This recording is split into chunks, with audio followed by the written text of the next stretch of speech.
চারিদিকে শুনশান নীরবতা, শুধুই ধ্বংসস্তূপের চিহ্ন। দেখলে মনে হতে পারে এটি কোনো যুদ্ধবিধ্বস্ত অঞ্চল। গেল বছরের ৩০শে অক্টোবর কুষ্টিয়ার দৌলতপুর উপজেলার ছাতারপাড়া বাজারে অভ্যন্তরীণ কোন্দলে খুন হয় হামিদ ও নজু নামে আওয়ামী লীগের ২ কর্মী।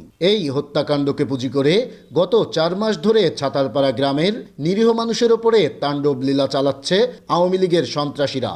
ভাঙচুর, লুটপাট আর প্রকাশ্য অস্ত্রের মহড়ায় এখন মানুষ শূন্য পুরো গ্রাম পরিণত হয়েছে ধ্বংসস্তূপে। তারা ফকির মিসকিন নিরীহ লোক, এদের পর্যন্ত তারা নির্যাতন করে সয় সম্পত্তি বিষয় আসে, বাড়ি গত যা মালামাল সব নিয়েছে নিরীহ লোকেরও। তারা আসামি হয়েছে, তারা আইনের আওতায় তাদের বিচার হোক। কিন্তু এই যে স্ব বাড়ি, ঘর ও বাড়ি, এই যে ভাঙচুর দেখেন আপনারা কি অবস্থা, একটা ঘরে বাস করার যোগ্য নাই। সাজানো গোছানো একটি গ্রাম ৪ মাসে আওয়ামী লীগের সন্ত্রাসীদের তাণ্ডব লীলায় ধ্বংসস্তূপে পরিণত হলেও কোনো ব্যবস্থাই নেয়নি প্রশাসন।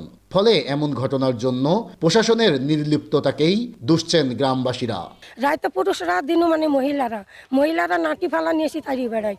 যদি একটু ঘরটা দেখতে আসি কোনো জায়গায় থেকে, তাও মহিলারা এসে নাটি ফালা নিয়ে হামলা করে।